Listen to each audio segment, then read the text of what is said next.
It's your boy HD.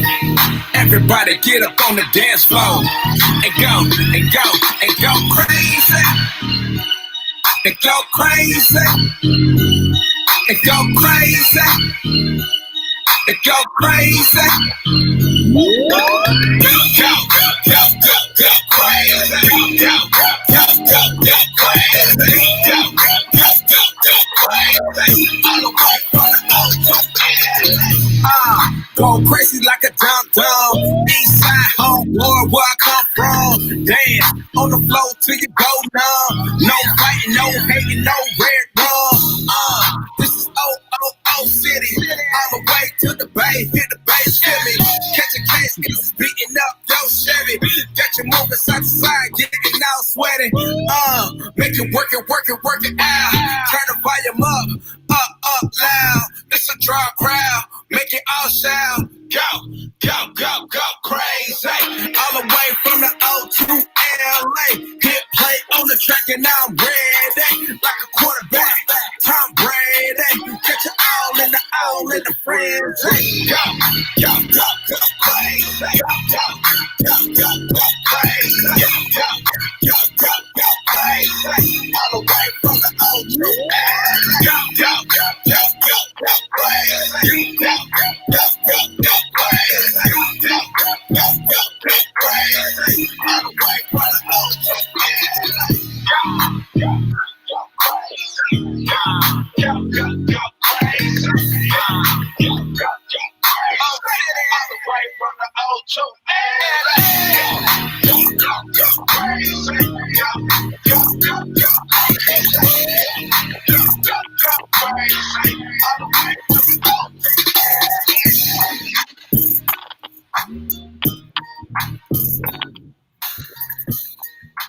Hey. All the way from the O to LA. What's going on, family? What is going on? It is Tuesday, that good old 8:04 time frame. So you know what time it is. It's time for the scoop. And we are so glad that you have decided to come on and slide on in. I know tonight we are competing with the debate. So if you are channel surfing, we appreciate us being a stop on your cruise on this evening. So yeah, keep us up to date with what's going on. Pop in every once in a while with a comment and tell us if it's getting crazy or not, because I got a feeling it's gonna be a long night. We'll be up watching the recaps and replays after the show tonight, because yeah, it's gonna be interesting. But anyway, we got a show to put on, so if you would please let us know where you are tuning in from. Go ahead and drop it in the comments. What comment section? The comment section that is the scoop. It's got a nice little profile picture of the three of us. So that is the live stream that you need to be following on this evening, so that you can comment and your comments can be put up on the live screen. We are an interactive show. That is only one part of how you interact with us. We also ask that you tag and share so that your peeps can come in and join in on this conversation. You guys only make the show better with your thoughts and your feelings about our topic. So please do that. Let us know where you're from and hit that share button. Tag in your crew. Y'all know what we're doing around here. Tag them in. It's time for the scoop. Aside from that, I think that's all of the deets. Yes, I want to apologize in advance for my voice. I am fighting some allergy things here in Oklahoma. We got a lot going on, so my throat is fighting against me today. So I have cough drops. I got tea, but I'm also going to be no soapboxing tonight. So yeah, I'm just gonna put that out there because my voice hurts. So apologies in advance, but yeah, y'all, I'm gonna be agreeing a lot, or you're gonna get a lot of So yeah. Anyway, Chris, how you doing on this evening? I am doing great on this fine Tuesday, my favorite day of the week. Busy as always. So yeah, I'm doing good, ready to, sit back, relax, chill with my peeps and the rest of the world. Good. How you doing? I am good. Am I unmuted? Yeah, I'm good. I am having a good night. Is that Oklahoma in the building? Okay, I think it's Celeste. Yeah, so I'm doing good. Of course, y'all know Chicago's still running around here. So let me just. You don't have to roll your eyes. Don't roll your eyes. Okay. Shout out to Chi-town in the house. No shade. So, I see OKC. Okay, I see. Yeah, I'm doing good. Good day, good week so far. Much calmer week than this week. Thank the Lord.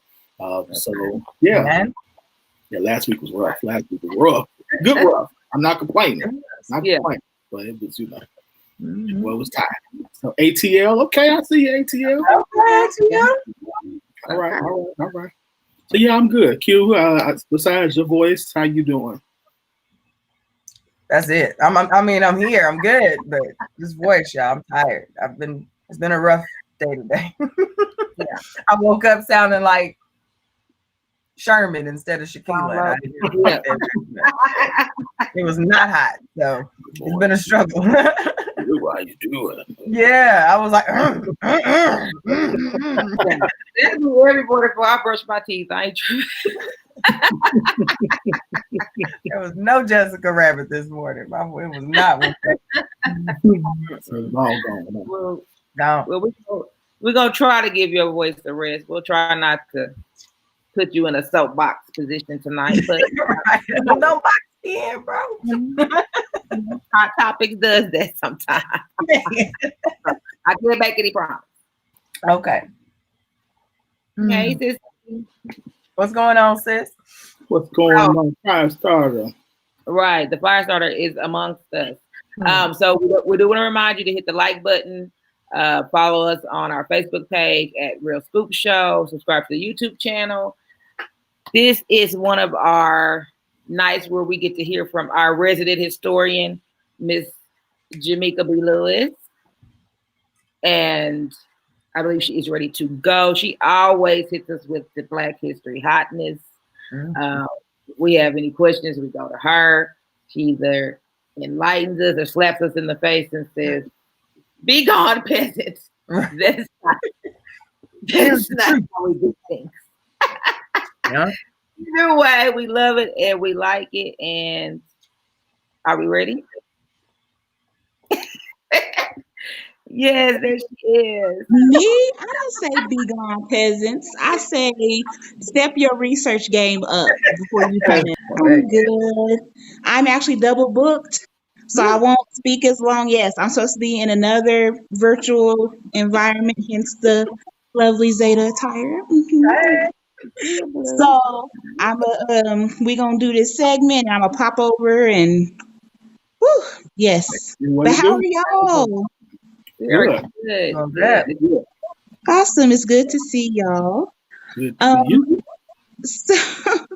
So last month I said that I really wanted to talk about Black superheroes for this segment and how timely with the passing of Chadwick Boseman, who portrayed Black Panther on the big screen.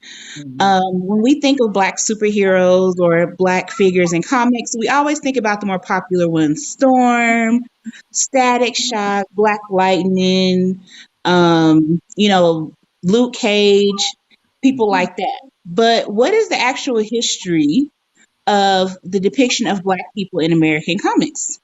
You would actually be quite surprised to know that our depiction started pretty early in the 1930s.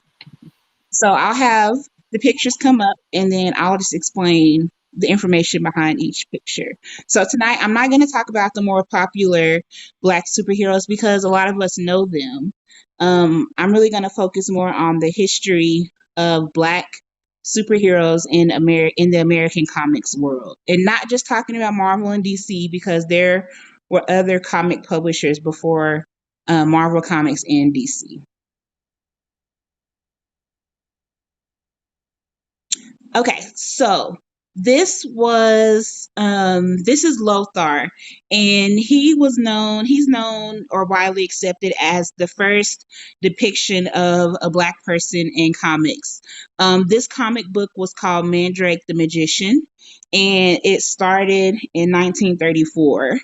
Lothar was kind of the right-hand man to Mandrake. He was always pictured with a fez, and he always wore an animal print shirt. He was, of course, the muscle behind the magician. And this character was kind of celebrated because he didn't really have um, physical description or like a physical features of the more racist stereotypes that were really common depictions of Black people at the time. So, but he's known as just the crime fighting servant. Lothar, who is the henchman, well, not the henchman, he's the assistant to Mandrake the magician. And this started again, as I said, in 1934.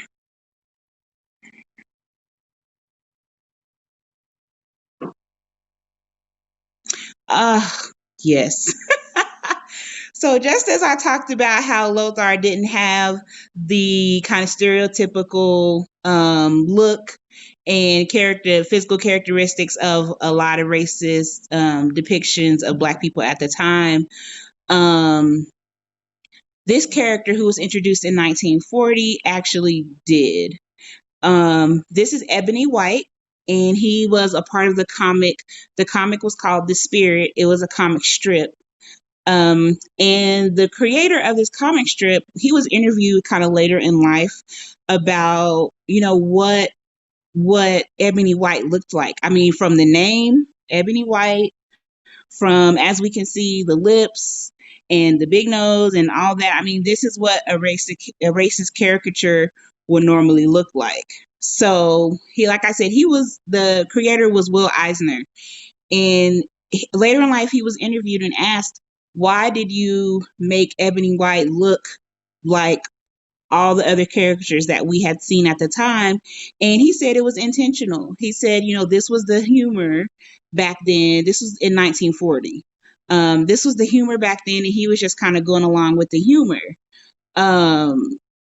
He just said, I wanted this to be funny, and this is what society found funny at the time.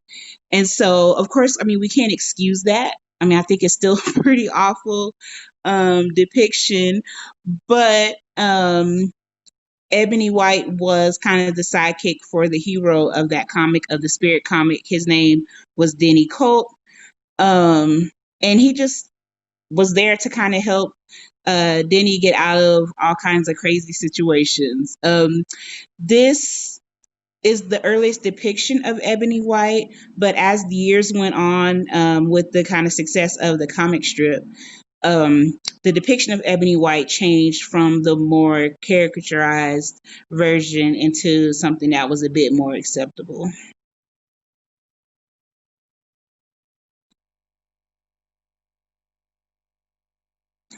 Okay, so as the 50s and 60s kind of went on, depiction of Black people in comics in the United States started to change a little bit. This comic, this what's pictured right now, was the All Negro Comics, which was published in 1947. It was the first comic publication that featured Black writers, Black publishers, and Black authors, and Black illustrators. So again, this is the All Negro Comics. It was a single issue comic book. It was widely circulated in the Black community. However, there was only one series of this comic due to lack of mainstream popularity. So even though it was really popular in the Black community, it just didn't sell with white people. Again, and this was published in 1947. There were different, as you can kind of see on the cover, there were different heroes in this comic, the All Negro Comics. The heroes were Ace Harlem, Lion Man, and I can't remember the other person. But both Ace Harlem and Lion Man were considered early Black superheroes in the comic world. And so a lot of people mistakenly think that Luke Cage or that Black Panther were the first to be featured in comics, but it just isn't true. This happened. We have been depicted since the 1930s. But again, this is the All Negro Comics. And unfortunately, it only had a single issue because it lacked popularity. It really did not go mainstream, even though it was wildly successful in the Black community.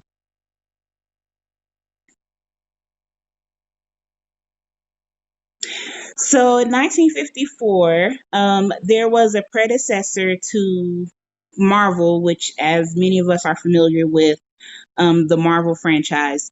But before Marvel, there was Atlas Comics, and Atlas produced this series, and this series was called the Jungle Tales series. The first Black superhero to be depicted in this series was this guy who was Waku, the Prince of the Bantu. And it was really interesting how this came about. His story was very similar to that of King T'Challa or of Black Panther. He was an African tribal leader. He was always constantly defending his tribe against, evildoers and all that. And he carried a spear, and as we can see, the tribal shield. But it was really, really interesting because in this comic, unlike the previous characters we talked about before, Waku was portrayed as someone who was extremely intelligent, who was, as white people wrote, well spoken, whatever that is supposed to mean. But he constantly protected his tribe from danger. And so this Waku was the predecessor to T'Challa, who became Black Panther. But even before Black Panther, I didn't include a picture, but before Black Panther, many of us know the character of Falcon, which is played by Anthony Mackie in the Avengers movies. He actually was the first real mainstream Black comic character. So he also preceded T'Challa, the Black Panther. And even when T'Challa or the Black Panther first came out, he did not come out in his own series. He came out as kind of a supplement or kind of a help to the Fantastic Four. And so it wasn't until years later that Black Panther himself had his own series, but he was introduced to the world as a help for the Fantastic Four. Any questions?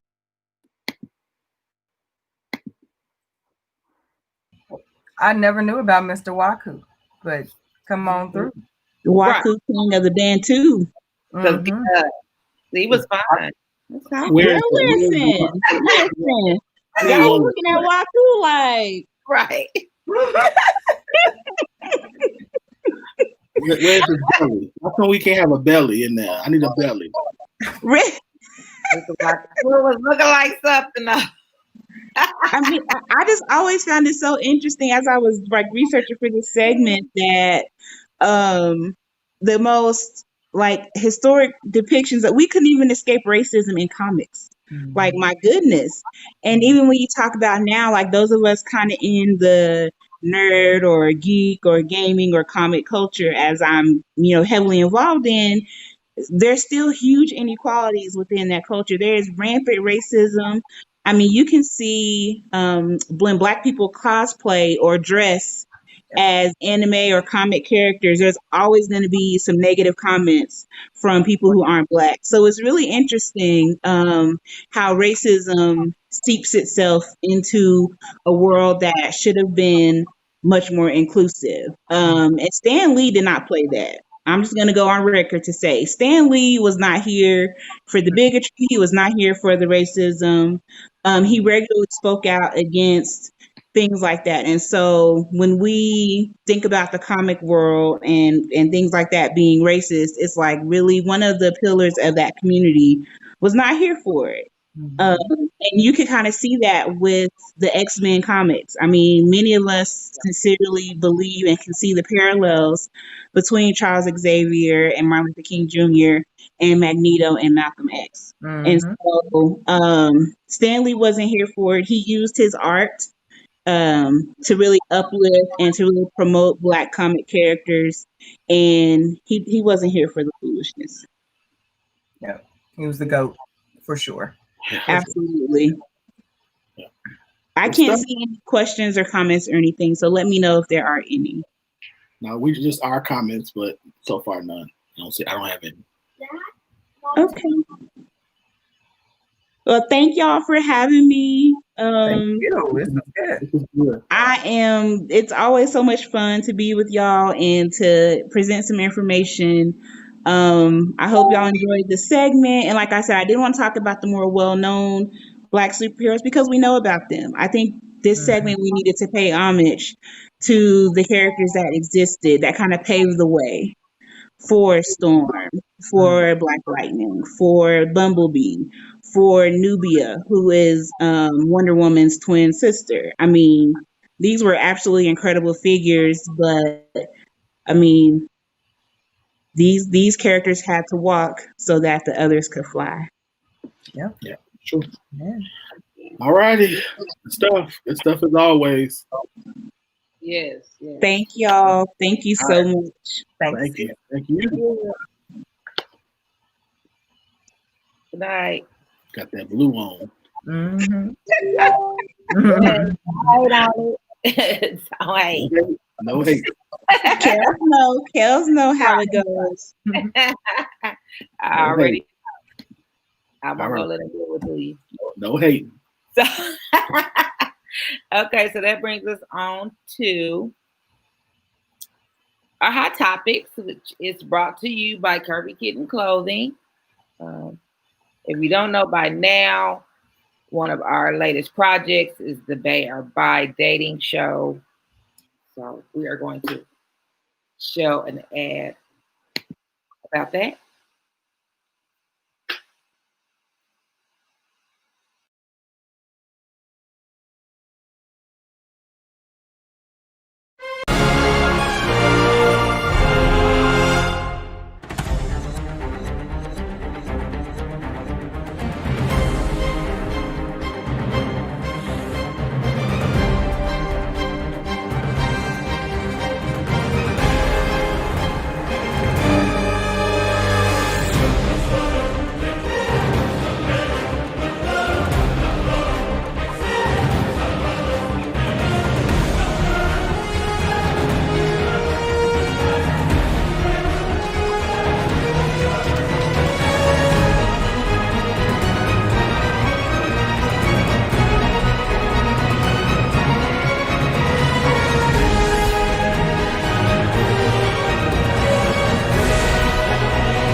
Yes, Bay or Bye.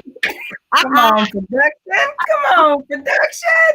Every time I see y'all, y'all know these be my babies. I'll be so proud. Yes, video. Yes, video. So yes, we are excited about the Bay or Bye show. I actually just dropped part of the casting videos right before the show here. So after the scoop, y'all can go to the Bay or Bye page, check out that new video, get you another little peek. I know for y'all nosy folks out there, it's gonna be juicy for y'all. So get on over there and see that. So with our hot topics, y'all know we like to keep it lit. We're gonna start with this was pretty big. One thing that destroys a relationship. Mention one thing that destroys a relationship. Yeah. That sentence is very heavy. Very heavy. I did not make a comment, but I'm gonna go to you. I'm gonna go to you first. What's one thing that you think destroys a relationship?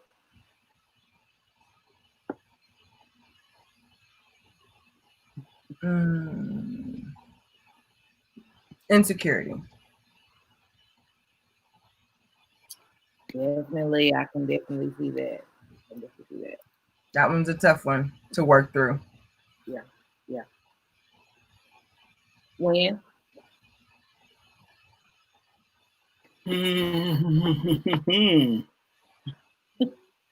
My word would be, so she said insecurity already. Insecurity is a good one.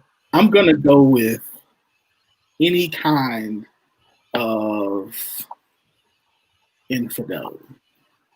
So not just cheating, not just physical, but any kind. Mm-hmm. Yeah. True that.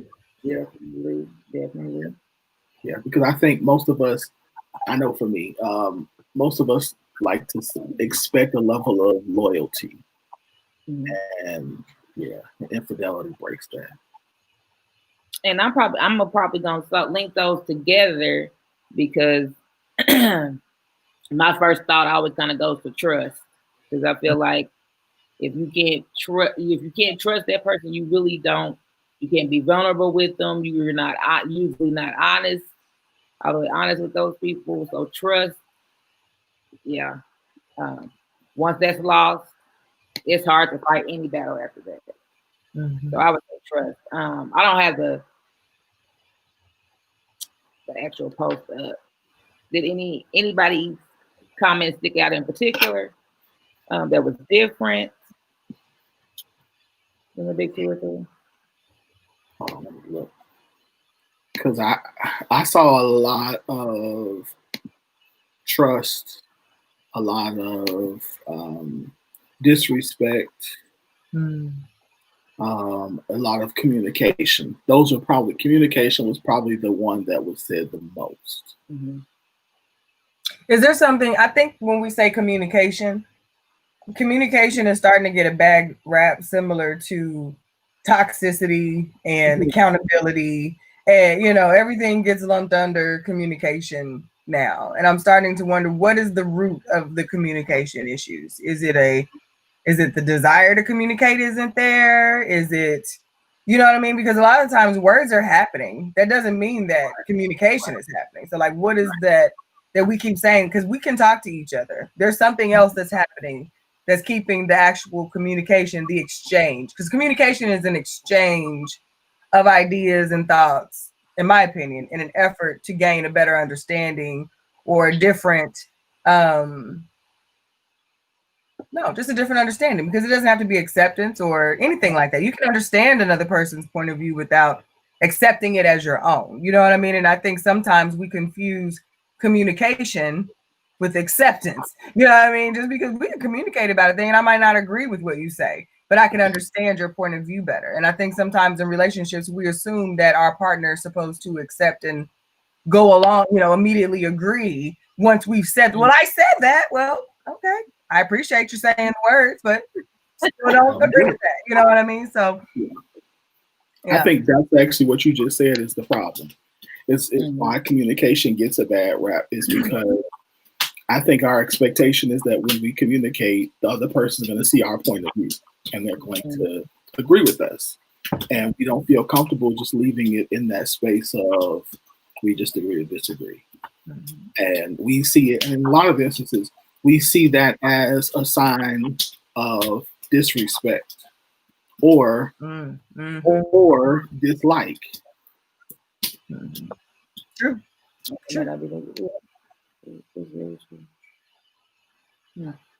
And sometimes I'm wondering if, like we use communication for everything. If sometimes, even if you know the right thing to do, is like you just don't want to do it.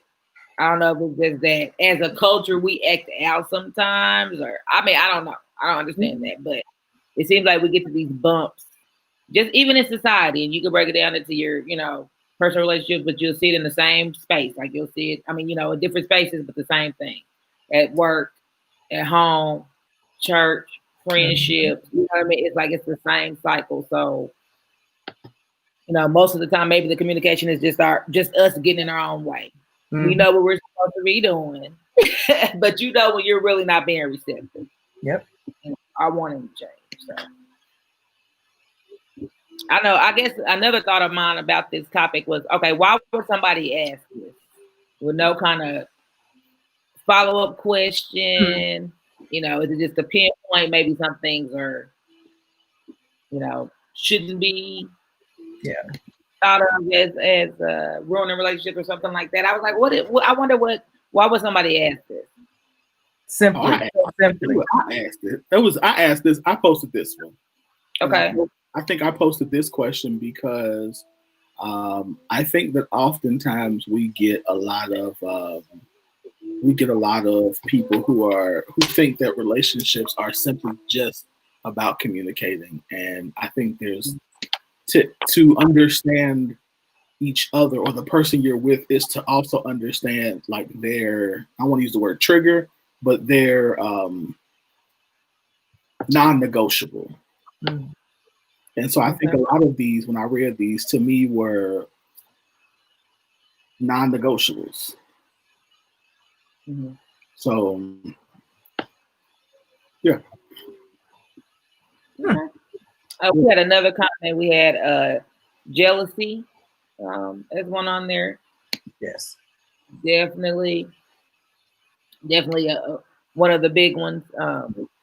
I think a lot of it, especially when you get older in age, we know what the problem is. It's just that either you don't feel like Mhm.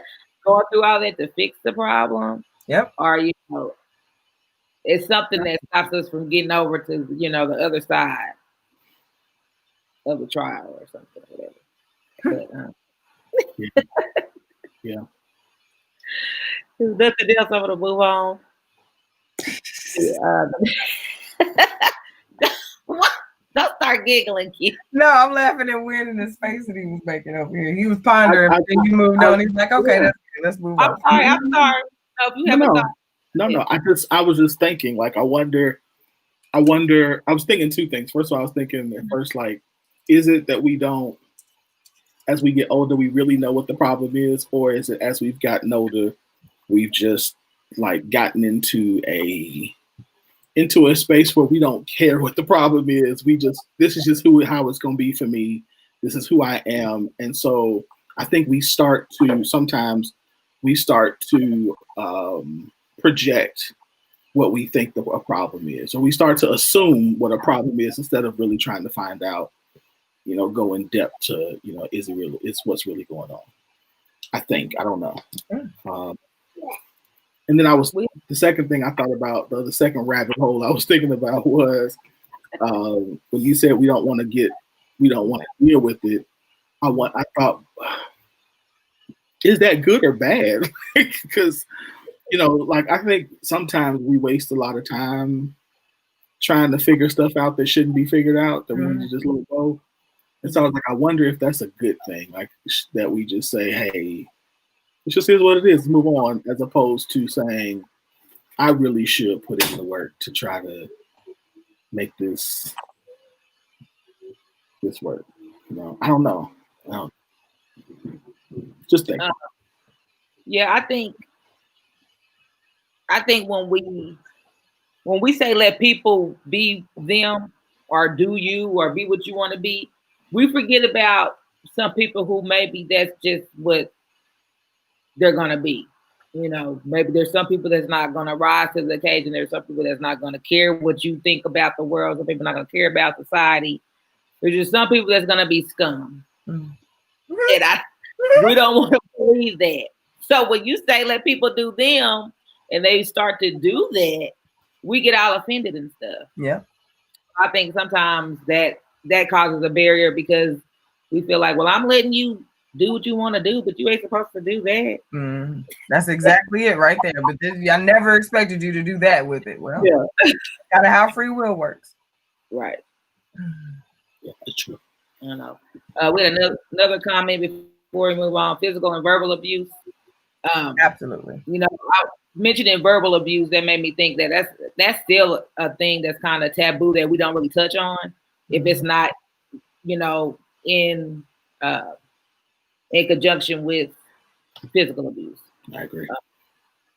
Verbal abuse is so common. We verbally abuse ourselves. So just imagine what you're saying to other people. That one's almost the one that gets swept under the rug faster than all of them. Yeah, that one's good. You're sensitive. You're being it's the hardest thing to do. Agree. Very, very good.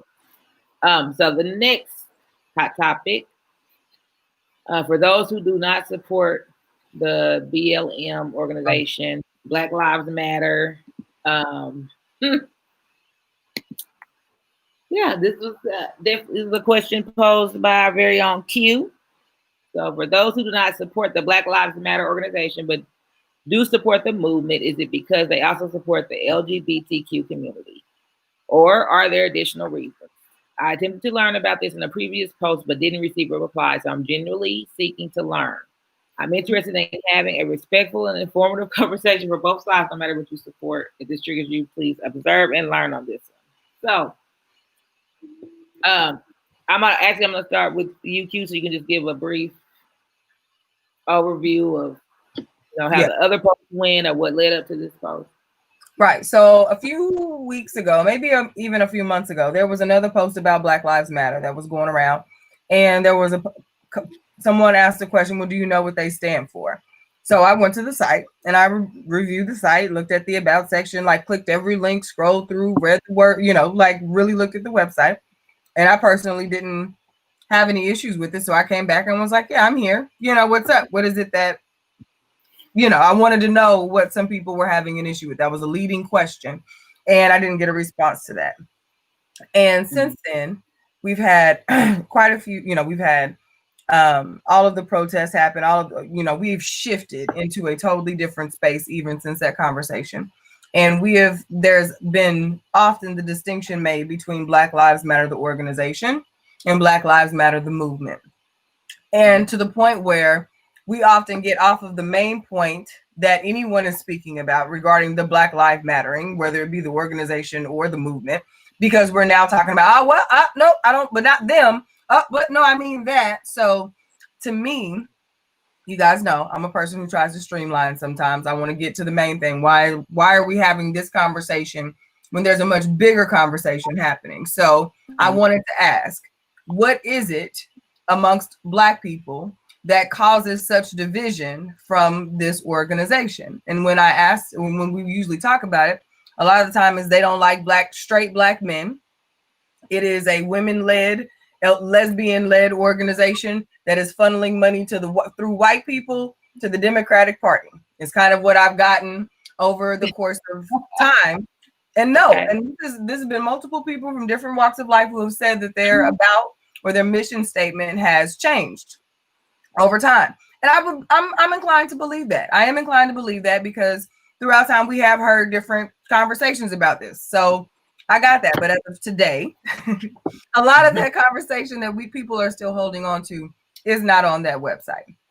So I wanted to know why people feel the way they do. Is it the LGBTQ piece? Do you think they don't like straight Black men? Is it because straight Black men are not the priority, although they show up for Black men as the Black Lives Matter party? Like, is it because that's, I think Jasmine had that comment. She's like, well, they started in support of and protection of Black men. That's where they got their notoriety. And now they're not a priority. So I understood that to a certain extent. But again, I wanted to understand more. I didn't really come into this I haven't donated to Black Lives Matter, the organization. You know what I mean? So like, I'm not a part of that. I'm not vested in it in that way. I'll give my money in other ways. But I just wanted to know, because at the root of it, I feel like this organization really does want to do good. And I really wondered, are we asking too much of this one organization to fix all of the issues, these big issues? Like, are we positioning them in the right space? It's kind of what I'm asking, because it's a lot surrounding them. So we had a really good conversation. I don't know if y'all noticed, it was like 115 plus comments on this. And I posted this on my personal page also. And honestly, just could not keep up with the comments on both pages. So that one kind of fell to the wayside, but there was also some really good conversation going there too. So what do you guys think?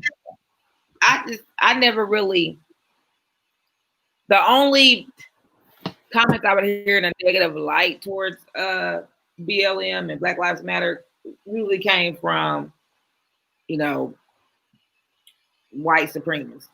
Mm-hmm. And I don't know, that type of person. So the negative amongst us, I guess I just never really I never saw any posts. I was never engaged in it. So I really didn't know exactly what was being said or what was the theory behind it. It's something to think about. I mean, I never heard of the LGBTQ piece until your post, for the most part, that I can remember. So. Really? Y'all know I be on the late frame all the time when it comes to the. So you're familiar with this argument. What is your thoughts, or what have you heard about it? So the arguments that you made, I've heard, of course, even the next step would be they're trying to destroy the traditional Black family. You know, same thing with the Black man.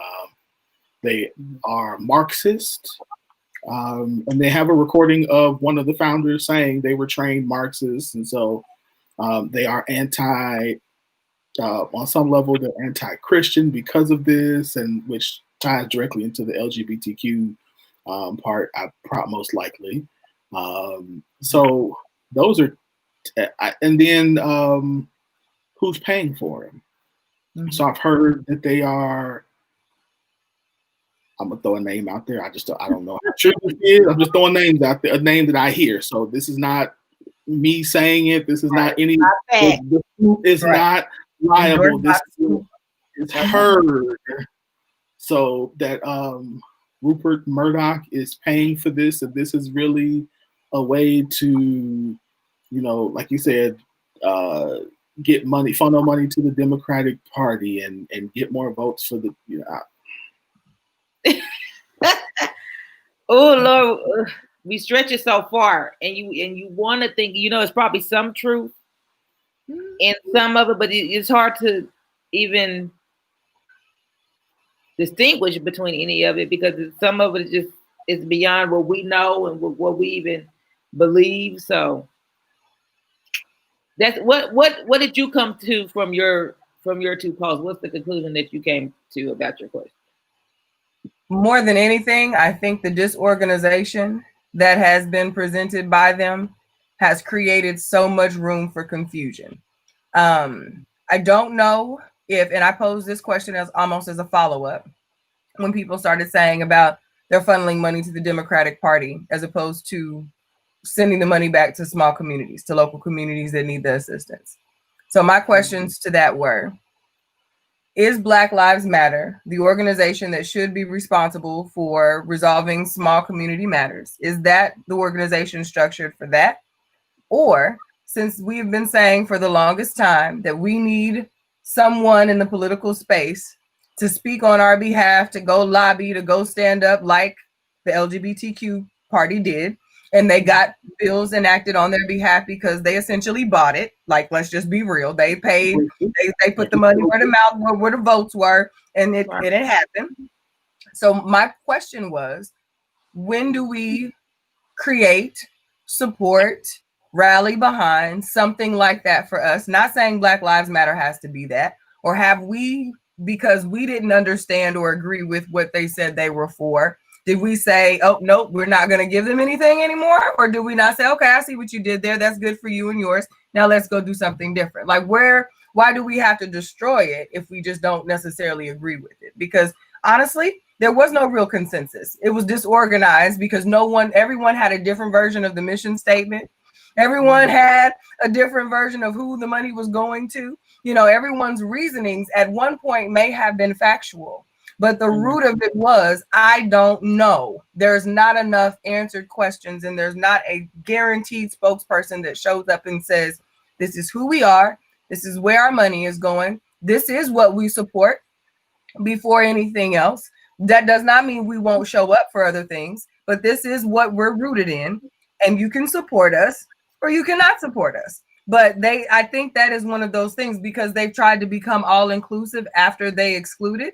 It feels kind of, or maybe we made them all inclusive when they tried to be specific. Not really sure, but I think there's so much confusion in what they really do. And they had a really we were talking about it at practice this weekend, super catchy title, not a thought out plan. You know what I mean? Like, Black Lives Matter was much bigger than what they're trying to, what they're for. Like, Black lives encompass much more than they specify. You can't specify Black lives. Right. I think that's really the root of it. You can't then begin to specify which Black lives are to matter if all of the Black lives matter. So I think that's kind of where people are getting kind of frustrated. Like, you haven't told us anything. When we ask you, it's all but we're going back and edit. Like, there was initially, like, I think there's like at least 5 different versions of the mission statement that people were able to tell me about. Yeah. And then you have other people like we know, for example, Reverend Sharp is not a part of it. No. then you throw people like Sean King in there, and you're like, well, are you a part of it? Are you not? Is this separate? What, like, who like, are you? Where you at? What we doing? Like, who? Mhm. You know? So I think there is definitely a confusion about who does what, when, where, why, and how. But it's like, yeah, I think that's a legitimate concern. And Mhm. I don't know. I guess at this point, I'm kind of like,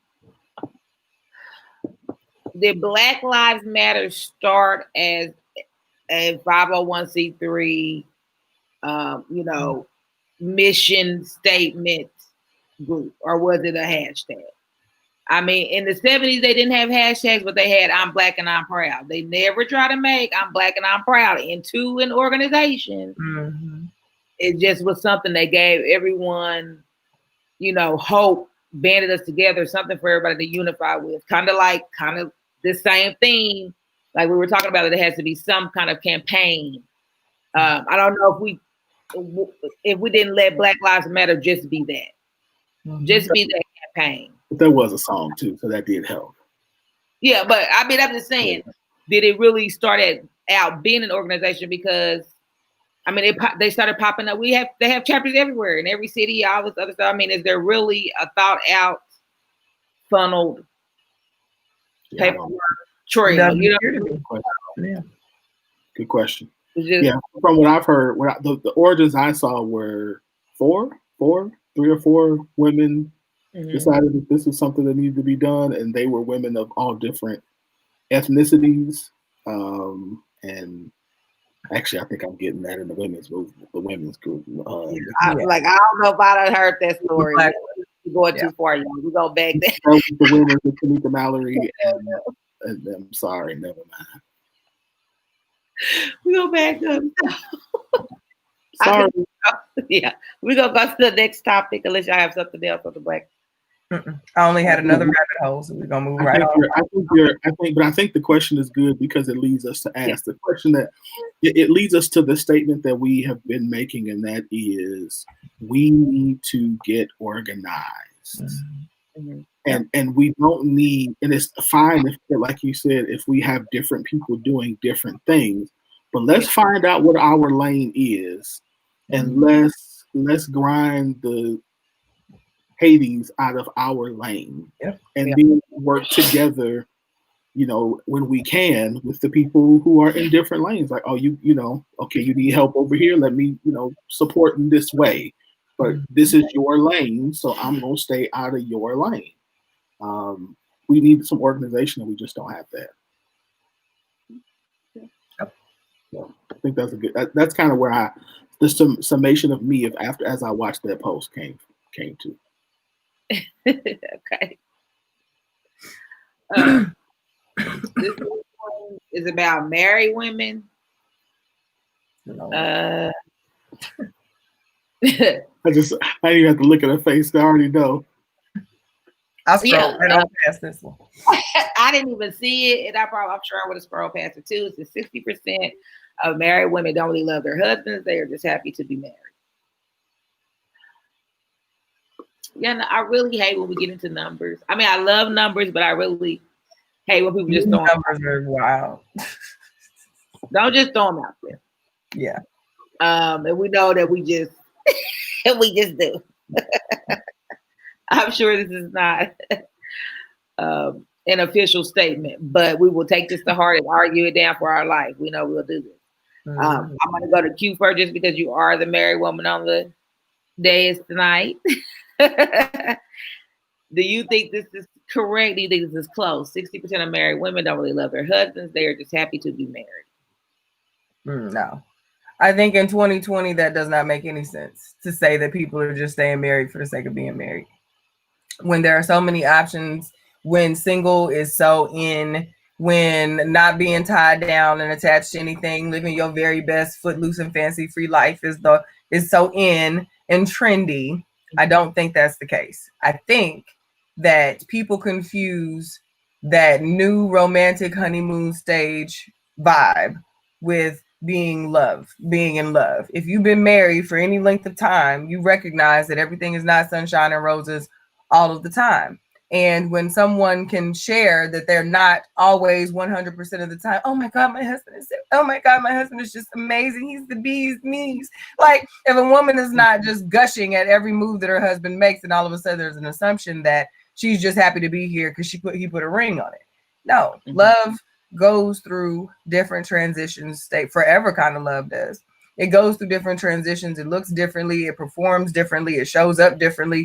It transforms along with the relationship. So I don't see that. If you do not want to be married in 2020, get a damn divorce. Like, don't sit there and let that be the reason. So I mean, and I know it sounds like and I've been one of the ones that says it's not that easy. It's not. But if you're not going to do the work to make yourself happy, no one's sending you any cookies for staying in a marriage that you don't want to be in. So I'm not really excited about the whole just happy to be married thing, because there's other options other than just staying around to be married to be married.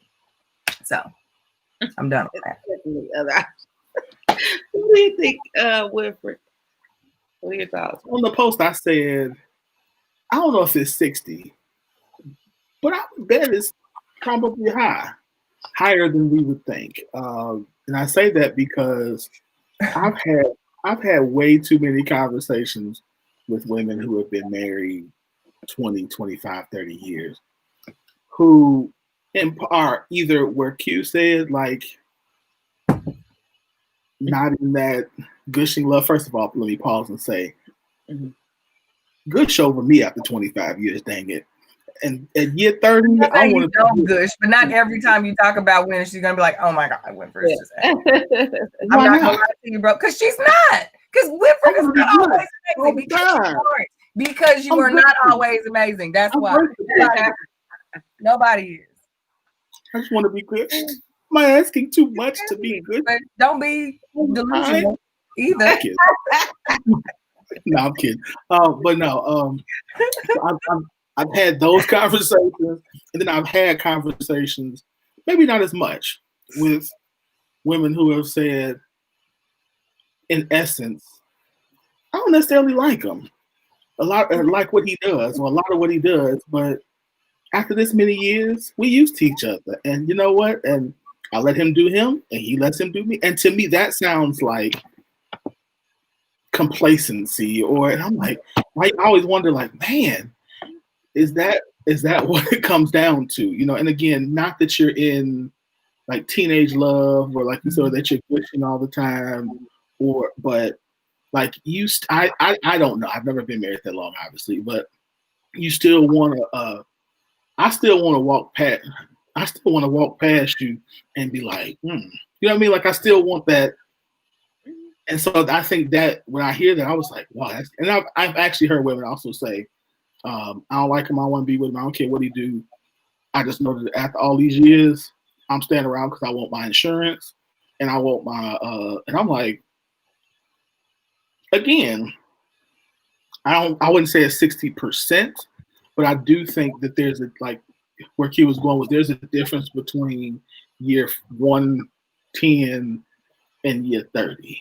Like I think when you get into those upper years, the friendship becomes more valuable. The doing life together, the partnership probably becomes more valuable and important than the romance and the other stuff. So that was my long-winded answer.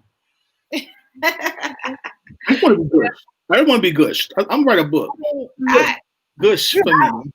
How to make a marriage that gushes after 40 years. Like they gushing in public and cursing you under their breath. Right. Right.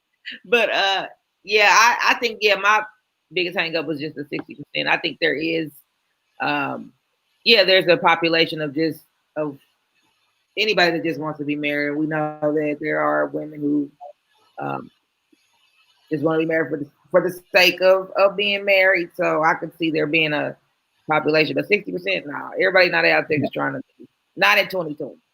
Listen, that is a very outdated. I'm trying to be gushy at year 5. Let's make it to, in my case, let me make it to year 10, because I ain't make it to year 10 the first time. So can you gush over me after year 10? It's out there. Yes, it can happen for you.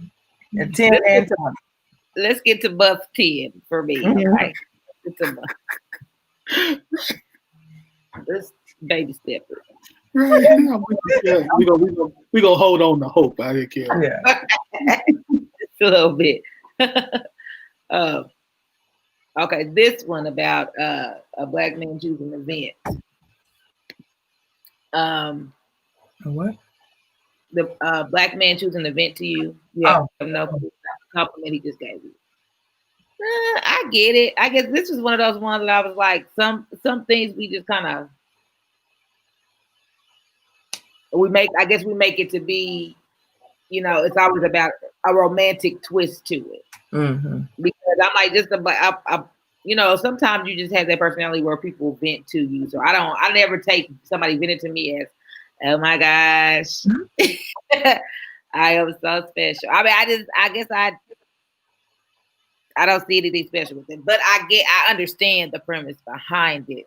But I think sometimes things like this will have, we know how women like to, we just got to keep it real. We know how we like to analyze stuff, twist words. You be like, that post said if he been to me, that's my man. Even if it is a compliment to you, still don't mean that it's always got to be something romantic. True. I think we set ourselves up for failure, jumping on things like this. But I don't know, William. What's your take on? I think if a man vents to you on a regular basis, it is a compliment. If a man feels comfortable enough to that means that proverbial safe place and peace that we always say that men want. I think that he has seen and found that in you, and as a man or a woman, I think as a black man, when another black man chooses to vent to me, I think I take that as a compliment as well. So I don't think that's necessarily even a romantic thing. I just think in any relationship with somebody, I count it as a privilege that somebody would allow me into a place that they are in pain, or a place that they are hurting or unsure and feeling insecure, and willing to walk, let me into that space. So I do think it's a compliment. Okay. Yeah, but I do see your point too. Also, that there are situations where that's taken way too extreme. Like, he ain't trying to be your husband because he vent to you now. Mm-hmm. Yeah. So, yeah, I can see that too. What's your thoughts, Q? I do think it's special, but I completely agree with you regarding the romantic attachment to that. We do assume that means that there's something attached to that. I answered this question based on my personal experience with it, more so with people that I'm not romantically attached to. Right. I get asked advice, and I don't know if I think vent may have been the thing that didn't really connect with me. I get asked advice from men who are literally stumped with stuff, like, and not always just women related. Like, I get asked questions from men on all kinds of things, and they just genuinely want to know my thoughts. What should I do with this information? And I, probe and do all of that. And I think it's really dope because men are strategic. I find it special because men are strategic. So if I'm included in what you feel is your strategy, in the hopes that my information could help you be better doing your thing, I think that's dope, that I'm one of those people that you're talking to help you become a better whoever it is that you're trying to become. I think that's cool to be a value, to be for a person that way, and to know that what I'm telling you is not going anywhere, that you have a safe place to do that with. But I don't think it automatically means romance. And that is the way a lot of people responded to that question. Well, that means, he trusts you with his heart, and I know he might want to know that don't always. You said yourself in that moment, yeah. I mean, in that moment, yeah, but that wasn't always the promise meant. It may just be a confidant, you know what I mean? Spirit. They may just be, oh my God, like, I really like you as a really good friend right now. You know what I mean? So,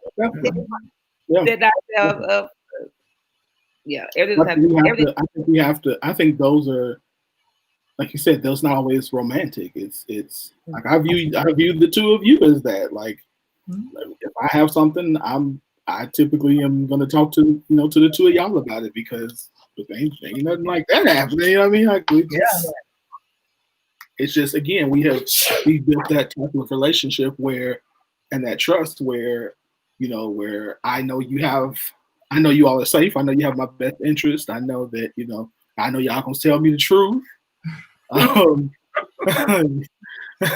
You know what I mean? So I think it's an environment that, and then over time, again, with the right person, over time, I think that's definitely necessary if you want to build a romantic relationship, but it's not.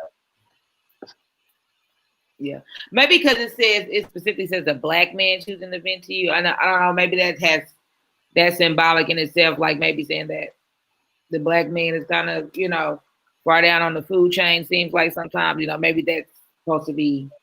Oh yeah, because black men don't speak. They don't feel. We don't know. Yeah. Right. So that makes it all the better. Yeah. Let's see, we got one more. Yeah, we're gonna get to this. You want to do this one? Yes, we're gonna do this one. Hold on. I don't think it's gonna be that long, but yeah. We can get it. Yeah. So our last hot topic is about our president. This image. Y'all president, the POTUS, and his taxes. Then we have a picture of the amount where he was down at the bottom, like everybody else paying like $1,500,000. He down there $750, and I don't think it was that cheap, but dang near. No, it was $750. Yeah. Yeah. It was $750. Seriously. It was $750. They picked up Wesley Snipes so fast about them taxes. Now I know Trump. Soon as he ain't president, it needs to be his handcuffs away now. I know it. And then he wrote off Ivanka's salary even after she was already on the payroll. He had made her an advisor and then got her paid as a consultant. She was working for the government already in his cabinet, and then paid her an additional amount of money as a consultant, and then attempted to write it off. Well, did write it off, I'm guessing. Yeah, it's gone. Oh, they do it all the time. Yeah, it happens all the time. Yeah. $70,000 for haircuts. What hair though? For that? I mean, the flip. Yeah. You gotta get those are probably custom pieces. You gotta get them flown in from Peru and stuff. Some custom hair pieces. You better get with Alibaba and figure it out like what the bundles does. Like you better get on it and figure it out. Yeah. To me, as a person that prepares taxes, and that's why that I do what I do, and I just do it for a select few. It's people like him. Mm-hmm. You got somebody that's making millions and millions of dollars, and you pay your fair share, but we trying to scrape to get to $60,000, and we got to pay 25%. I mean, it doesn't make any sense. Yeah, it's unfair. It's unfair. So yes, I knew it. I'm surprised he paid anything. Several years he did not. Mm-hmm. Yeah. So 10 years, like 10 years, he didn't pay anything. Yeah, I'm not surprised. And then how long did it take him to get these taxes together? What's this? That $750 probably came after he done amended some shit. Yeah. Yeah. I said we're gonna have to come up with something. He's still in court. He's still fighting the IRS about one from like 10 years ago from a refund. He got like a $72 million refund. The article says he had like a $72 million refund. I'm not. Like 10 years ago, and they audited him, and he's still in the process of fighting this audit. $72 million. And let somebody carry an extra child in the hood. Okay. Go damn. Yeah. You mean to tell me somebody got away with $72 million in a refund check? That check, whatever they printed, whatever system had to print that check, send it through electronic wire, it should have been all kind of flags should have been going off. Mm-hmm. But they'll hold my $500. Yeah. Yep. And he gives millions. 72. What y'all think? I know I done read off with that one. It's a shame what it is. This only I wanna compares see to 100%. Sorry. Yeah, part of me says we need to change the law because there, but I say the same thing about anything. Like you should not have a Trump paying $750, just like you shouldn't have a Amazon paying $0. Like large companies and corporations do this all the time. We have to change the law because we need the revenue, and we're getting further and further in debt. We're like over $1 trillion in debt now as a nation. So we can't do it all for my $25. Okay. You know what I mean? Right. We need. I ain't got it. If you make $1 billion, then your million got to go in the pot. I mean, but I don't understand if you can take my quarter. I don't understand if you. But you don't have. You know how it is. They're writing off. No, I understand that, but I mean, even this is my thing. They got millions of dollars to try to write off. I ain't got nearly that much to write off, but based on my income, I should be able to write off more than. You know what I mean? You see what I'm saying? I only can write off so much, even based on the bracket I'm in. That's why I said that it's just really it's the law. It's the laws. It's insane.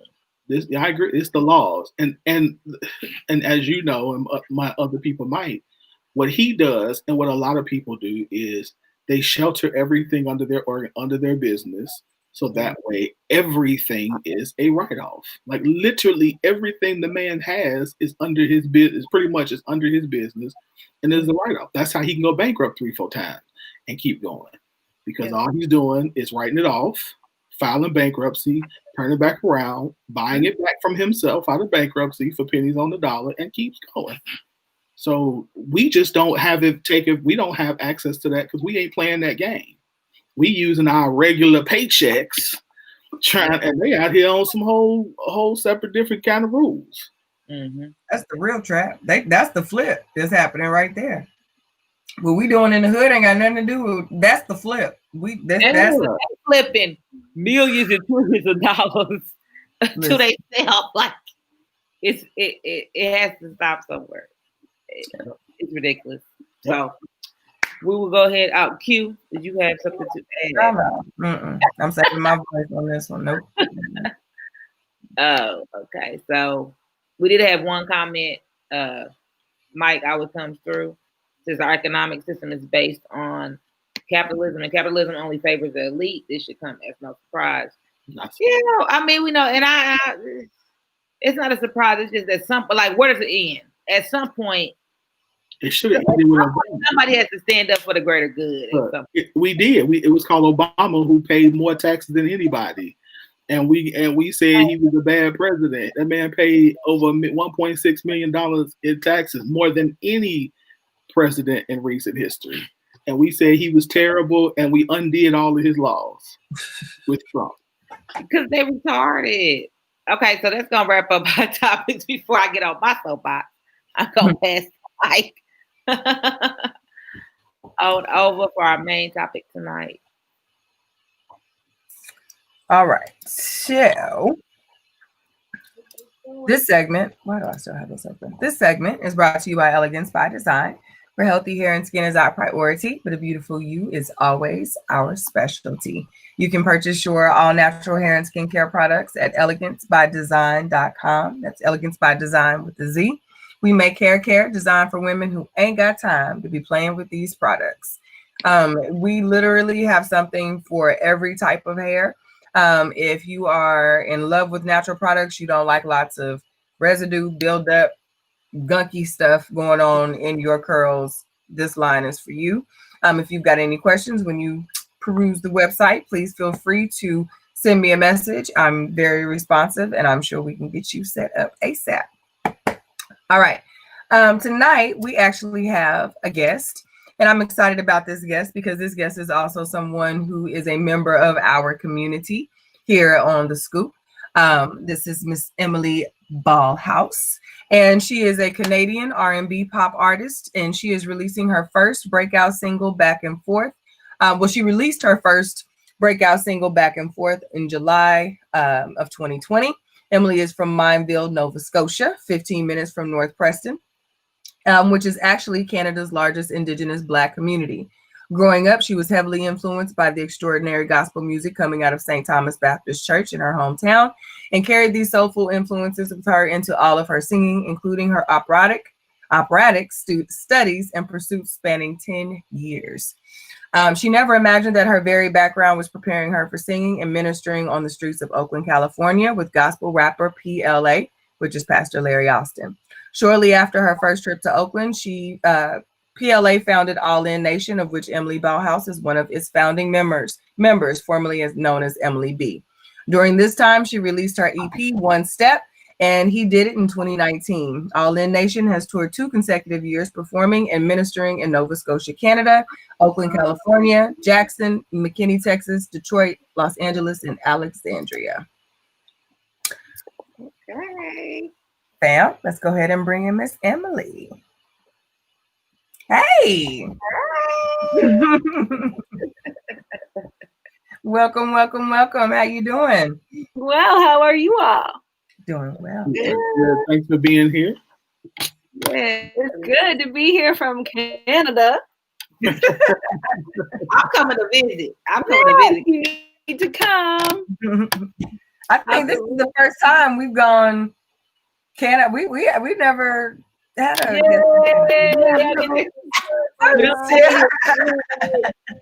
Yes, Emily brought us over. Mhm. That's what's up. Thank you for having me. Yeah. Good to be I here. love you guys. You guys are the best thing to happen to Facebook. I love it. The best discussions, the best threads. The best threads. Yeah. The funniest people I ever seen in my life. You can get anything.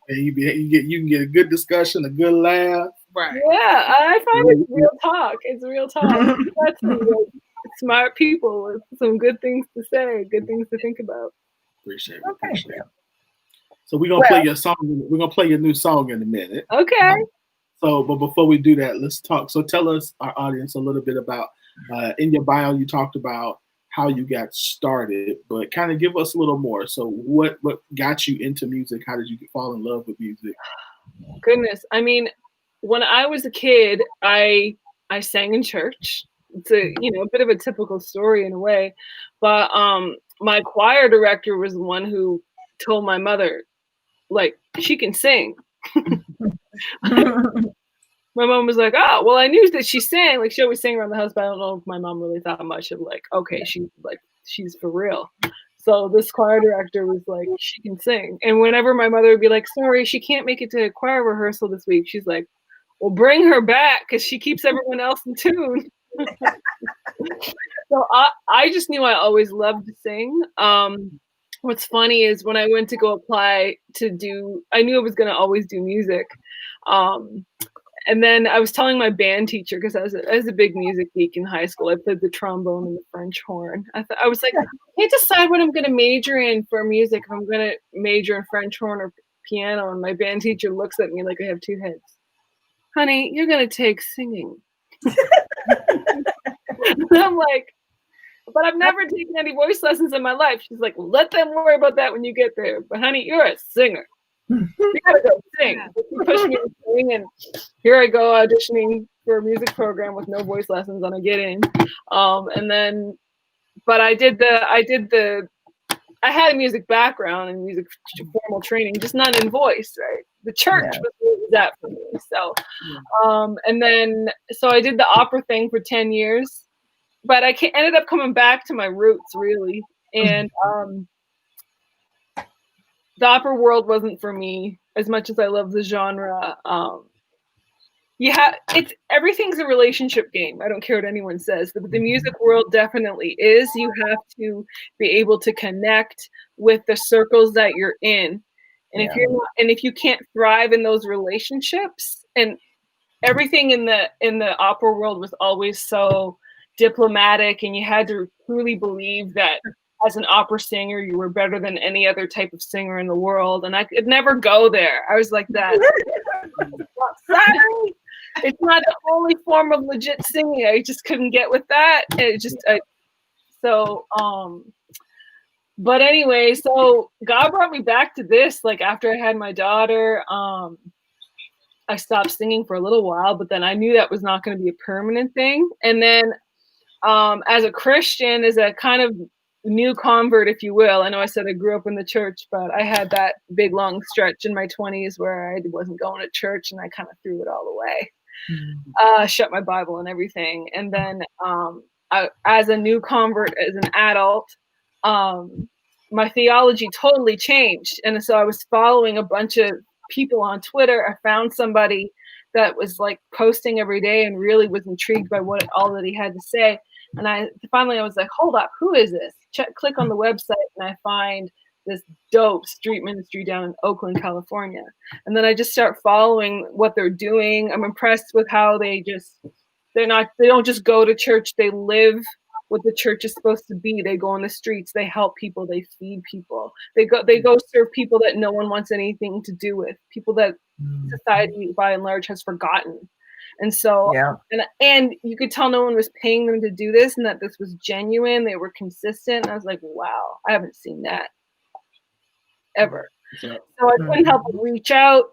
And how is it that a gospel rapper happens to be looking for someone who can sing in a classical style on a couple of hip hop tracks? I'm like, you describe me.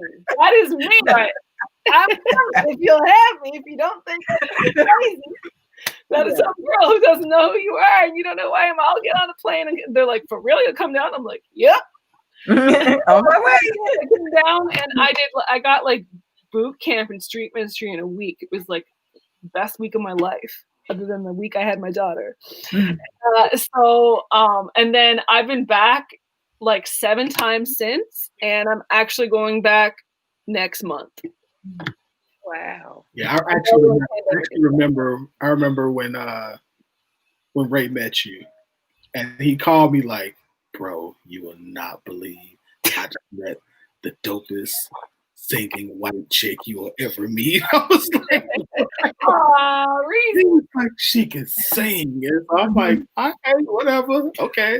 We've been writing songs ever since. Actually, I've been co-writing stuff for him right now for his Christmas album.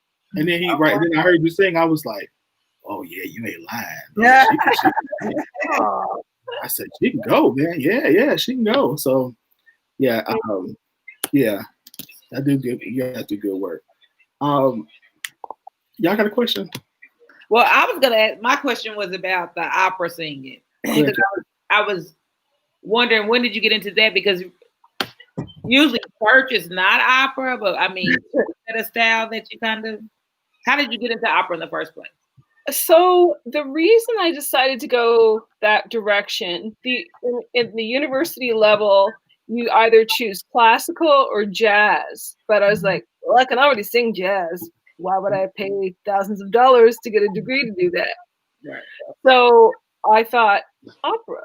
I have no clue how to do that.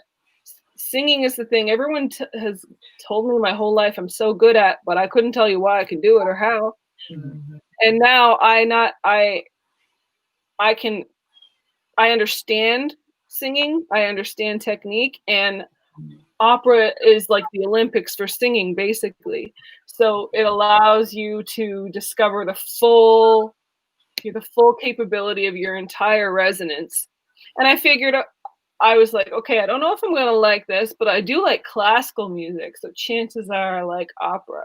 And the thing with opera is opera was created before the microphone. Opera was designed the technique was designed so that you can project in a space the size of a football stadium and not harm your voice, and project it quite easily. So I can, I mean, now I'm a recording artist, which is kind of funny, but but that's what the technique allows you to do, to be able to sing without a microphone. And that said, when it comes to opera, recordings lie. You cannot appreciate the genre until you've heard it live. You need to hear it in that space. On a recording, that's why I was like, I don't know if I'm going to like this, because I didn't hear a lot of stuff on recordings that I even liked, because it's really not meant to be appreciated on a recording. Yeah. It was never meant to. So I get it. You got a question? Let's play this song. My question is gonna come after the song because I want to. Not the opera singer up there. Would you like to introduce the song to us?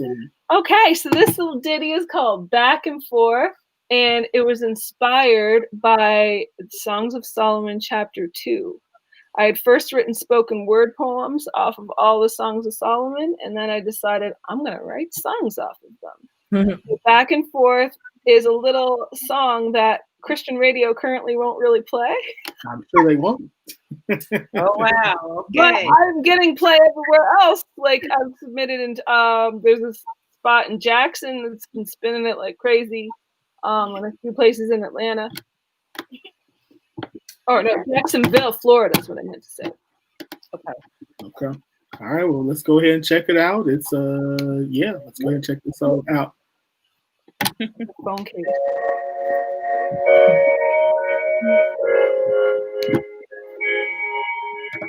Back and forth, we're going back and forth.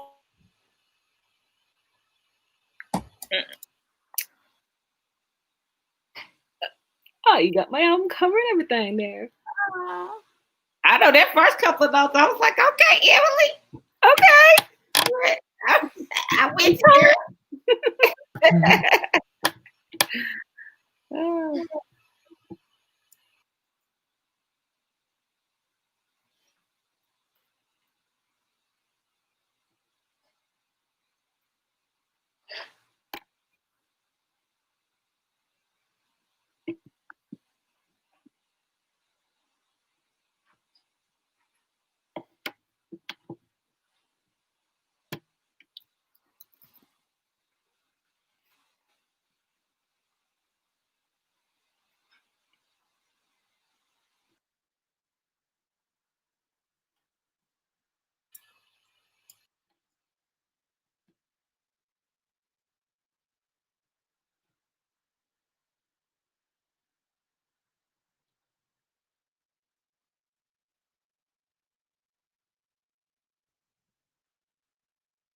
Do you need another way to play it?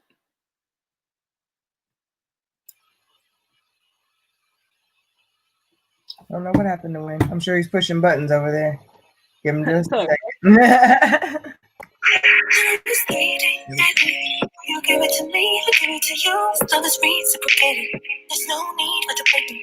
When I'm down, I know where to look.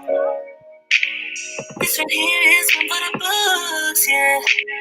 I cook and you clean. You see what I see. This here is our dream. Love everlasting. Don't push it in the good.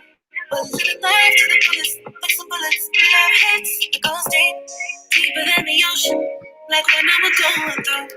Love is the potion where we don't know what to do. I hold on to you, hold on to me. Always back and forth, you. We're meant to be. You always put me first, even when I'm at my worst. Find a way to make it work. This is why we win. You got me spinning, going back and forth. Got me coming back for more. Yeah. Back and forth, back and forth. This love, this comes like a back and forth, back and forth. It twists and turns, still not to make back and forth, back and forth. We run, I go through back and forth. Beside with you and me. What we got is a blessing, yeah. I mean, look at what we created. It's unbreakable, like titanium. Something like a TV show. It's my favorite episode, even on the radio. When they play my favorite song, I'm thinking about you, and all that you do. Netflix and chill, candles on the windowsill. Yeah, you know I'm just a kid. Got on my red bottom heels. Baby, you know that you want this.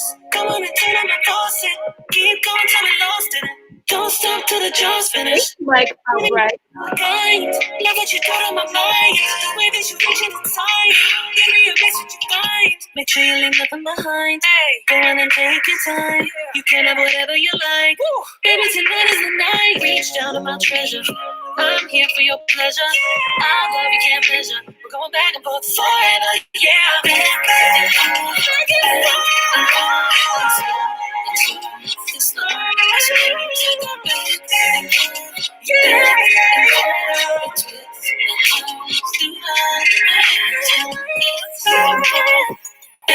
And we run, our chords don't make and we slide, we kiss and sweet.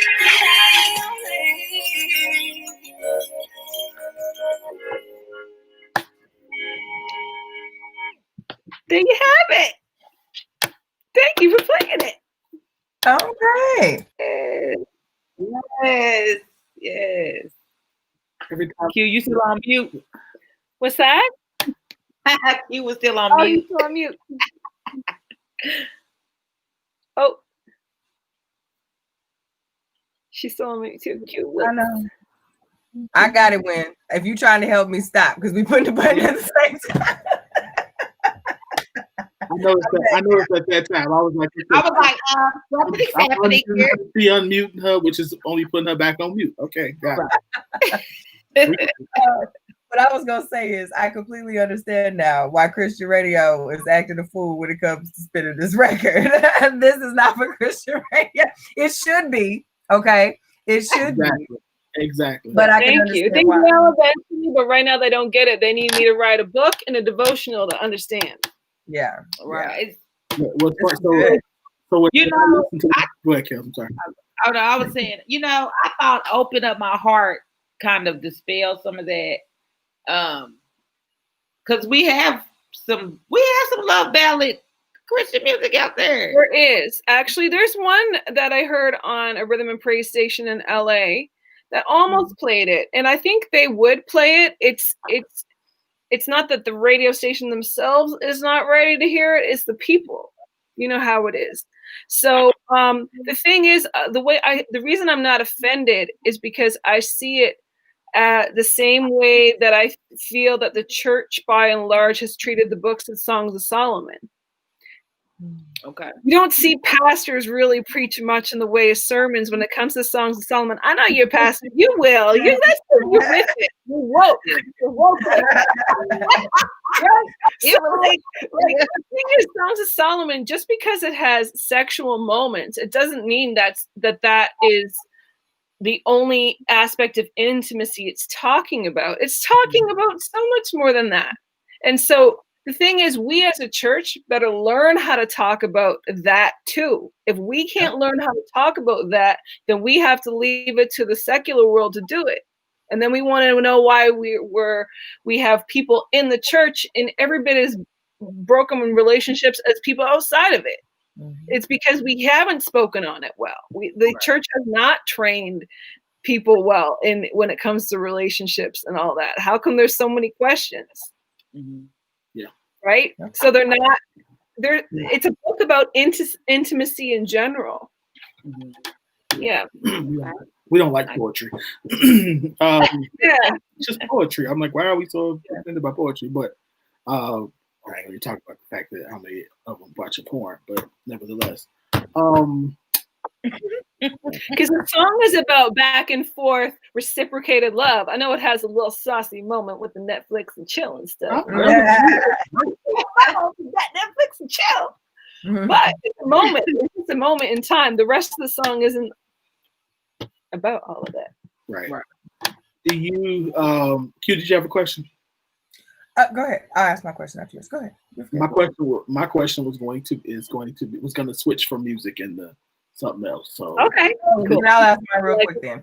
So how do you show up? Because this is the first time we've conversed online in the group or whatever, but of course, like, your energy is dope. So how have you dealt with showing up as a white girl with this flaming red hair and this banging voice and make it so people listen? Like, cause like, how do they get to the press play moment that you can't not take you seriously, like after you hear your voice?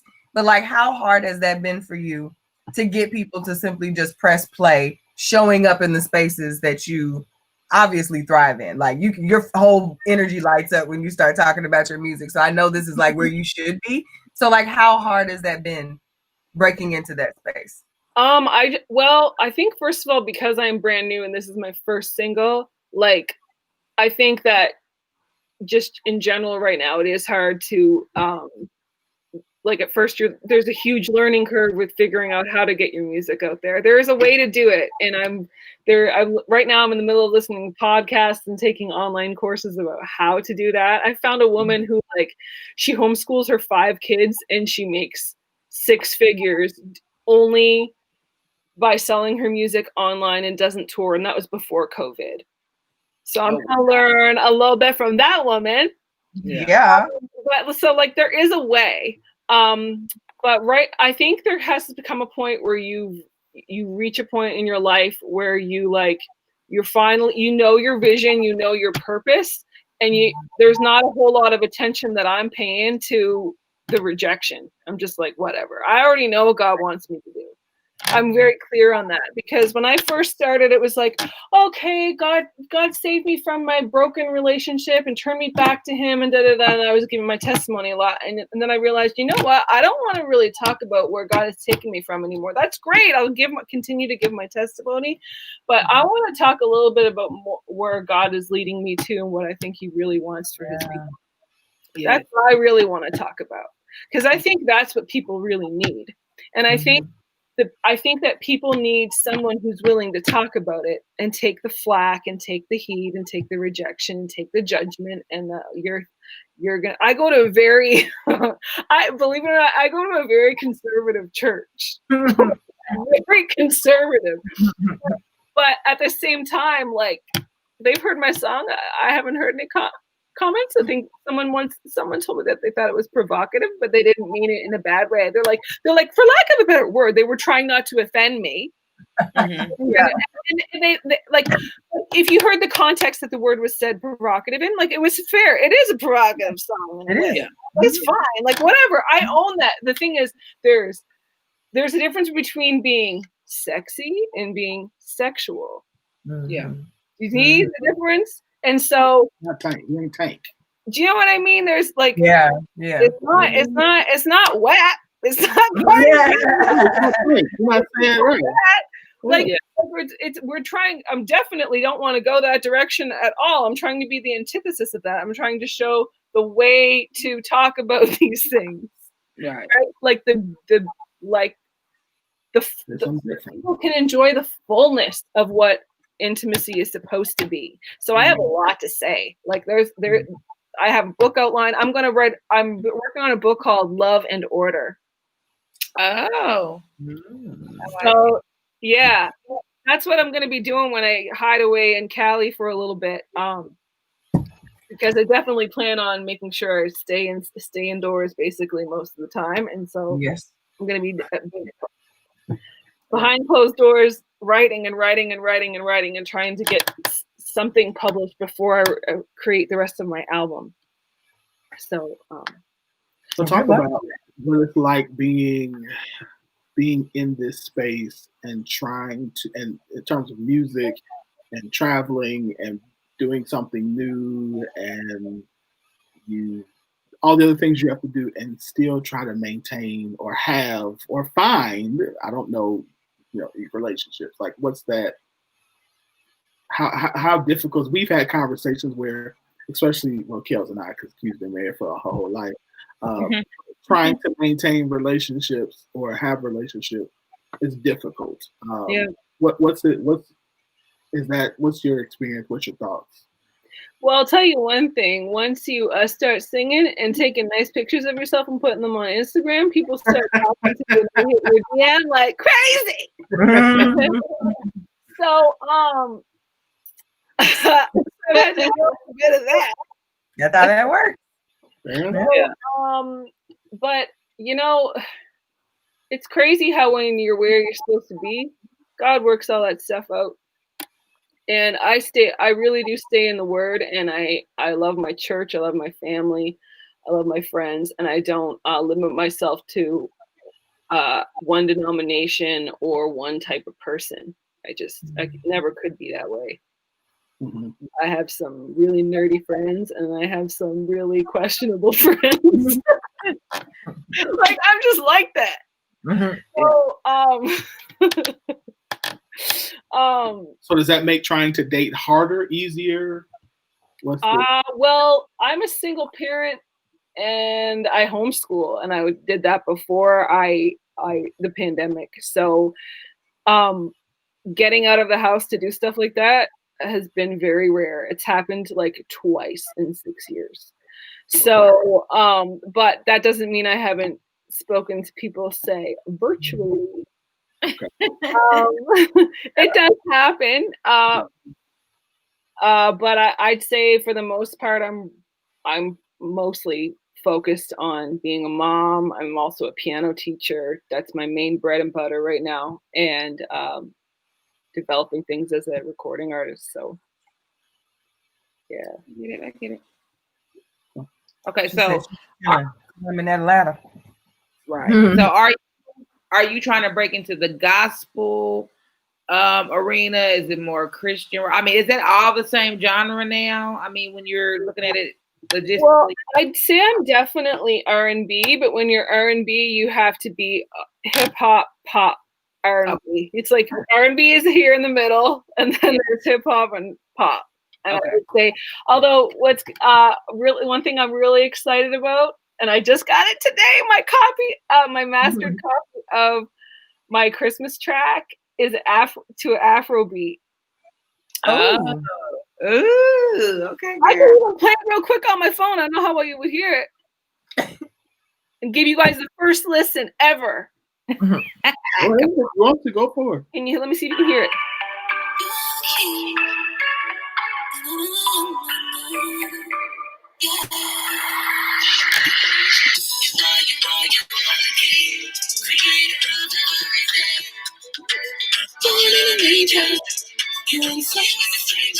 Hey, Yes.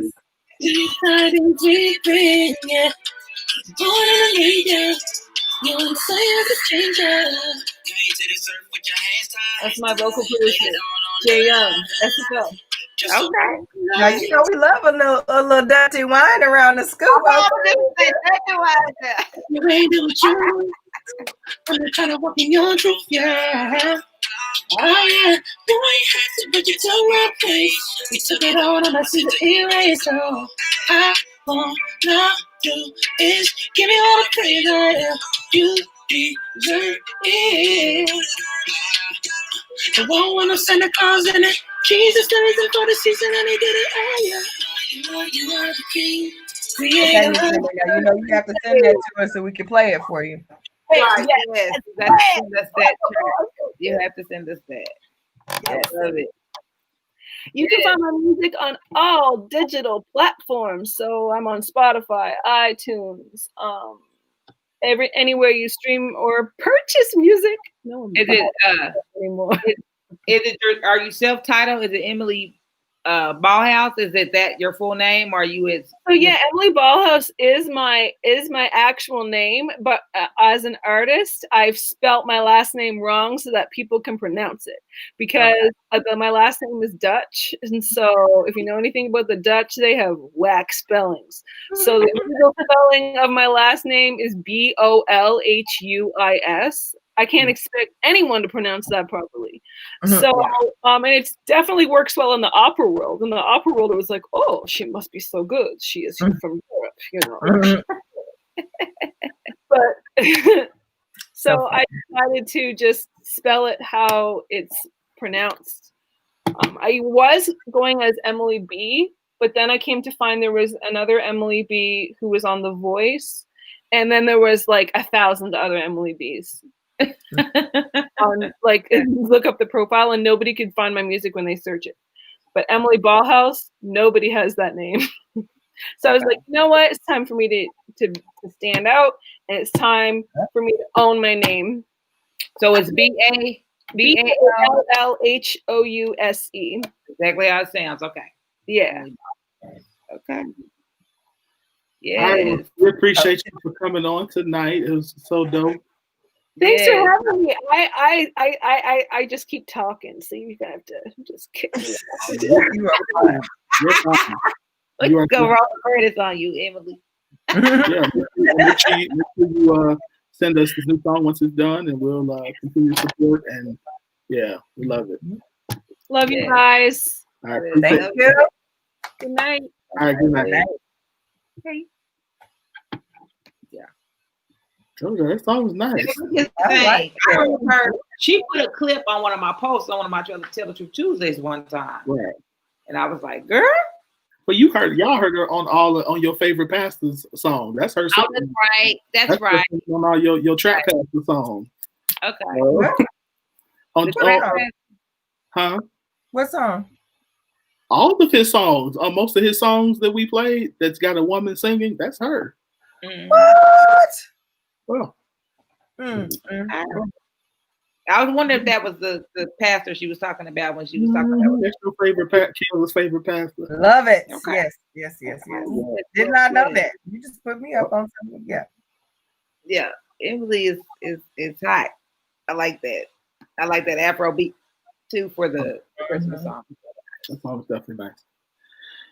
All right, y'all. What we got? We done? Yeah. My voice is. I don't know about the show, but it's a wrap for these vocal cords. I'm not waiting on it. What you got coming up? You got anything? Get off your. We got 7 minutes. Q is preparing for the holiday season. We were talking earlier today, and it was actually something that has been on my mind since about a month or so ago. Like, we will be ready this year. Like, we will be ready. So it's been quiet around the page and all that stuff, but it's because I'm in mass production mode. I am in mass get ready to get all of the coins for Christmas mode. So please stay tuned. I actually debuted, not officially like had samples, but I've been working on a body oil for your life, and I received amazing feedback this weekend on the upcoming body oil. So this Christmas there will be a new body oil. There's a men's line. There's a new line of men's shea butters, like sent specifically for men. It's going down. So yeah, just stay tuned. More than anything, just stay tuned. Yes. So yeah, it's gonna be a good Christmas. Kels, what you got? Also, I have been in the lab, man. I am in lab overload right now. I am. Yeah. Yes. So definitely Bear by. We're in the last parts of production on that. So yeah, the release should happen soon. Probably gonna do a private screening. Have some of our elitists come and preview the episode first. We will be opening up casting calls soon. We have been getting calls, ladies. I done leaked it. We got some people from Dallas, got some beer from Dallas. I already talked about dropping. I'm just saying. Follow the page, like the page, share the page so y'all can stay up on all the deets of Bear by. Curvy Kitten has some new items coming out, as well as Cool Cats. Curvy Kitten and Cool Cat has a few matching pieces. Just showing that unity, trying to, make sure everybody know that, love is cool and matching outfits is okay, inspired by my parents who always match. So They still matching out. They still matching. oh yes. So this is what they do.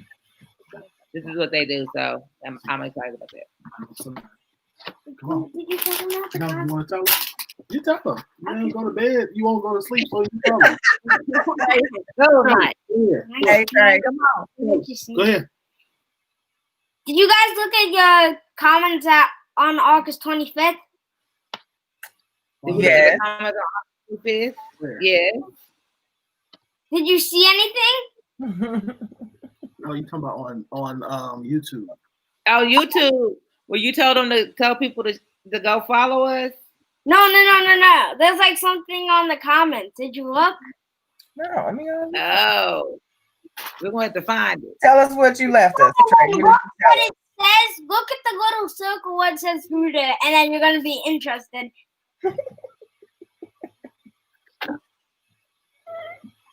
All right, we done? Go to bed. Thank you. Good night. The Scoop Show Night, sent it. The old show sent it. Okay.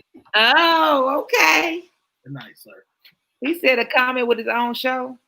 And Trey's He signed in under the scoop and put a comment on our on the show on the go to bed. Yeah. Just being kids, I would have been like, okay. Yeah, all right. I don't Sure know. check that out. What else you got going on, Kills? Anything else coming up? That's it. We go. I mean, like I said, we're gonna rock out the Thanksgiving, the holiday special, holiday package. So we're gonna bring something hot to y'all for you now. Be on the lookout.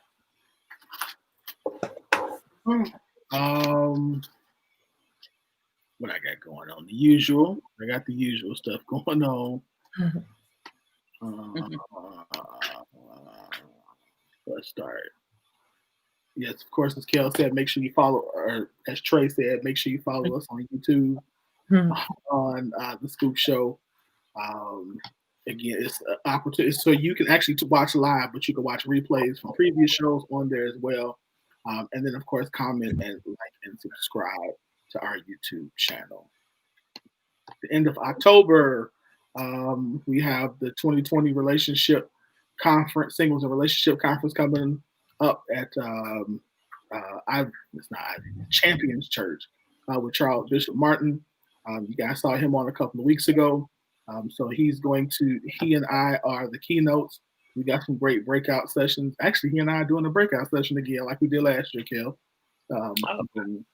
We got some business stuff. We're going to be talking about mental health a little bit this year as well. Last year was just for singles. This year is for married and singles and anybody else. So all are welcome. It's free. So there is no cost to it. You just have to register. And so so we can know how many people we're going to have. No, sir.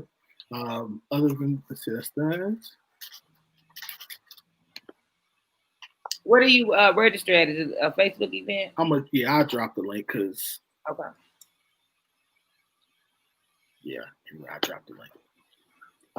And then we got Little Black Book of Business. Of course, for businesses, especially coming into the holiday season, you need to be in front of people. So the Little Black Book of Business puts you front and center in front of customers with the promise that if you are a part of the business of Little Black Book of Business, that you are going to provide exceptional service and give good a quality product. So we're looking for more business owners so we can grow our book. And of course, we are looking for more customers. So if you want to be a customer, just go to the Facebook page, Little Black Book of Business, and join. If you want to be a business owner, go to patreon.com/LBBOB and join us today. That's all I got for now. That's it. I'm done. I'm out. Y'all be productive. Have a good week. Yeah, that's all I got. Go ahead, Kel. Hey, I say we wrap it up. Y'all have a good week. I don't have a problem ending early. I ain't singing either. What day out? You gonna get in the bed. You over I'm there going. You gonna sound good. You got it, Kel. The microphone. You can just leave it, just stand it while you standing here. I gotta do it like this. But you say you're with me, then you try to test me. So I try to keep it low when you knock me to the floor, 'cause I don't know this love is for real. I gotta do it. Take this long, sweet road and pull it together. If this is one last try, you just can't give up. Can't you see the tears in my eyes? 'Cause I'm gonna try. Baby, I'll treat you right. Just give me one more try. If this is Nice. Yeah,